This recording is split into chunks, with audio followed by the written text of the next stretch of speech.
Sony just had a state of play, and if you don't know what that is, it's kind of like Sony's own version of a Nintendo Direct, and pretty much everything in the show was very lackluster. More cinematic trailers looking like movies rather than video games, and a lot of people weren't really impressed whatsoever about the showcase. But they had one more surprise towards the end of the showcase to reveal something that's been kind of rumored, and it's something that I've actually been really hoping for since the very beginning when I bought the PS5. So the PS5 came bundled with a game called Astro, and it's this little Astro bot that kind of walks around this 3D space. It's a fun, adventurous 3D platformer. It was more of a tech demo to kind of show you how the PS5 could work with its controller and adapted triggers and all that, and its rumble. And it's funny because this is like one of the best games on the PS5, if not the best game on the PS5, and it's only like a couple hours long.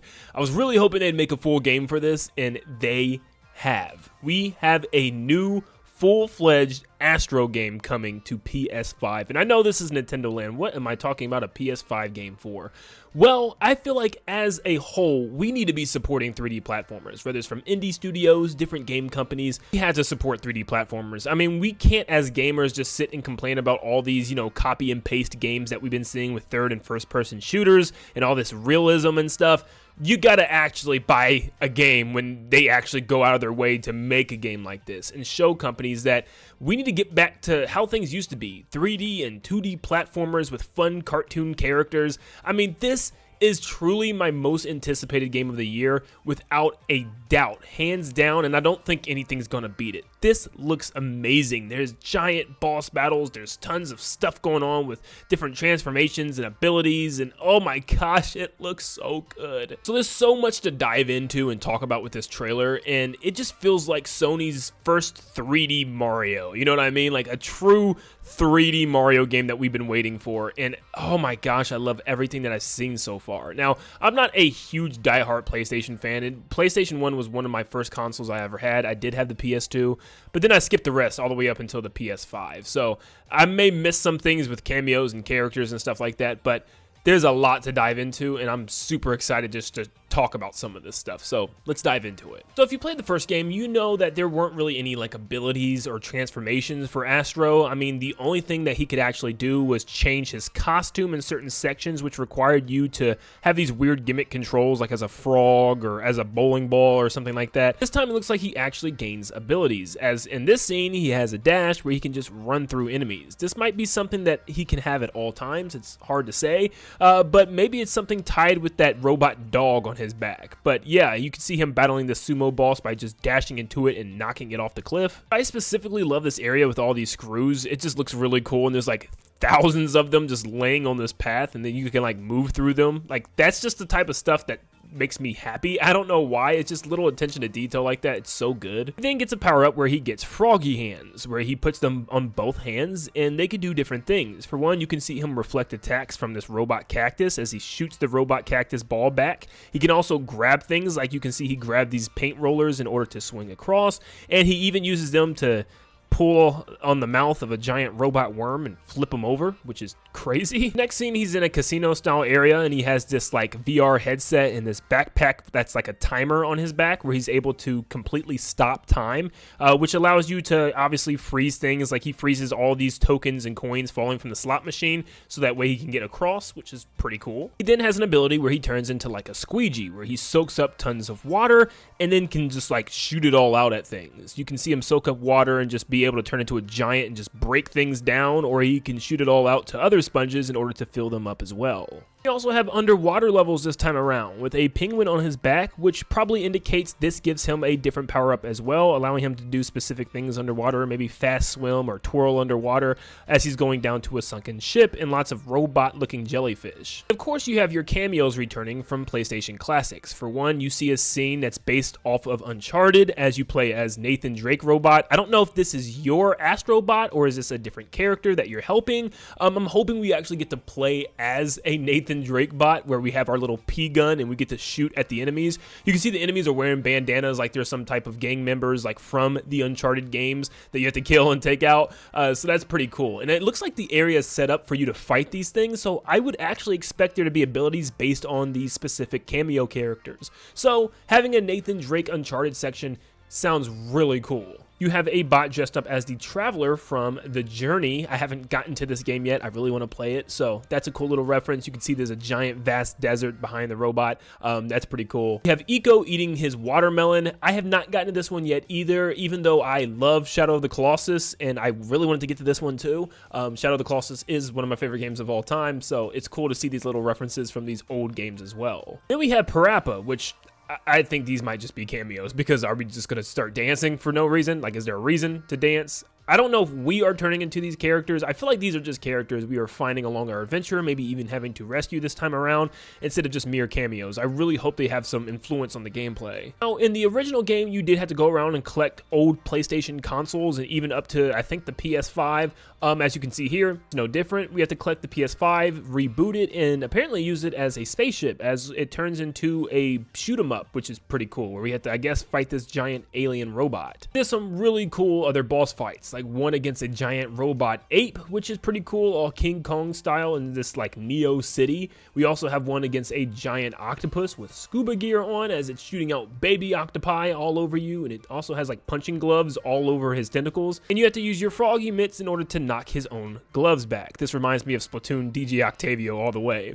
Then you have this giant boss against a rattlesnake with a drill tail, which looks terrifying. Also, if you look closely, Astro has a chicken tied to his back, so I don't really know if this is a new ability or not, but he also has like two little floating discs or something behind him.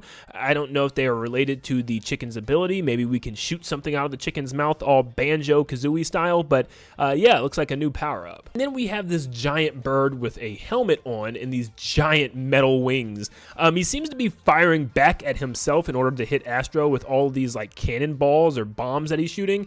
I genuinely don't know how we're avoiding this. It looks like Astro has some ability to kind of hide in a pot or some type of metal shield, as he's just like not moving on the back of the bird. We also have a section where you're just shooting tons of colored liquid out of the PS5 controller itself as you're moving it around to cover the invisible ledges. This is straight up out of Splatoon. You can see Parappa up on the ledge that we have to save, which is making me think that all the cameos are characters that we have to save, and maybe they all go back to the Oasis or something after you save them in like one big collection where you can go talk to them and be around them. It's a little unfortunate. I really hope that there's at least some of them that we get to actually use abilities with or play as even. That would be really cool, but I get it. It's an Astrobot game first, not a cameo game, so it does make sense. And of course, we get our Shadow of the Colossus reference, baby. You have the Wanderer with his sword, and it's actually shining the light towards the next Colossus. And you also have Agro, the horse, in the background, and Mono, that obviously the Wanderer is here on this adventure to save. So once again, this does look like it's just a cameo section in this wasteland, or at least this desert, where you just kind of fill it up with different cameo characters that you save throughout your adventure, which is pretty cool.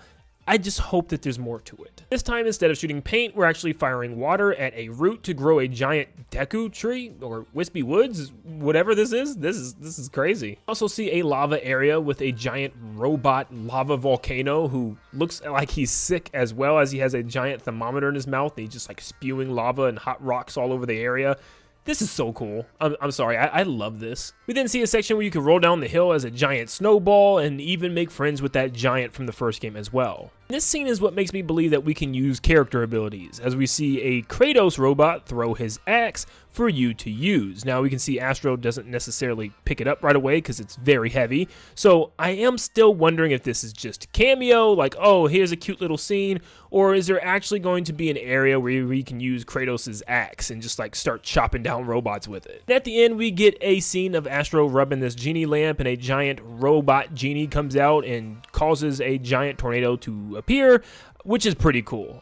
Once again, there's not much else to say here. This is just a really cool looking scene. And it finishes with a scene with all these PlayStation consoles and accessories, all as rocket ships flying into the light, which is very interesting. I also wanted to point out that they showed other characters appearing in this game as well. For instance, you have Aloy from Horizon. You also have Spike from Ape Escape chasing a regular monkey. I'll get into that in a second. But then you also have Ratchet and Clank in the background with a baby Clank. Back to that Ape Escape monkey. It's the only character we've seen in the entire trailer that's not a robot. I mean, literally, everything in the trailer was a robot. The enemies, the background, the objects are all robots. The volcano was a robot. Why is this just a real monkey? Interesting. Is this a hint? Ape Escape 4, is it happening? Is Ape Escape making a return? I really hope so. I know my best friend does too. Trust me. I mean, like, trust me. It's been a long time since I've been, like, unbelievably excited for a game that's outside of Nintendo's core games. Like, you know what I mean? It's just always like, okay, I might play that on PlayStation or I might play that on Xbox, but I never really quite felt like this. And the whole point of this video really is just to bring light to this game and to say, if you have a PS5, this should be a no-brainer. Play this game, check this game out, support 3D platformers, because you just have all of these game devs making games that are all copy and paste of each other, more 6v6 hero shooters, more first-person, third-person shooters, and zombie beat-em-ups, all that stuff. It's just like, we need more life games. Like, this just gives you life. The colors, the animation, the characters, everything about it is just great. And I feel like now as a culture, we've limited to these games being for kids. And like, no, they're for everybody. These are fun adventure games to play, and we need more games like this. Now we need to urge Microsoft to do the same thing and revive Banjo and Kazooie. Like, please. It's also just funny, as a culture, we've gotten away from games like this. Like, this is all it used to be back in the day. Like, game companies would compete with each other with their own 3D mascots and trying to make their own 3D adventure games. And it's just like, what happened to that? Where did that go? Did they just say, you know what, this is all Nintendo? Like, we got to wait 7 years for a 3D adventure game from a AAA studio. You know what I mean? Like, we got to wait 7 years for a new 3D Mario game. This makes me happy on so many levels. And just like I said 100 times already, support this game. If you've not played the pack-in first game with PS5, find a way to do so, because I'm telling you right now, it is truly, and I mean truly, a really fun experience. And it's something that I still hold as my favorite experience from the PS5 itself. What does that tell you? But thank you guys so much for tuning in. Let me know what you think about this down below. Make sure you leave a like and subscribe before you head out. And like always, I'll see you all on the next one. See you guys.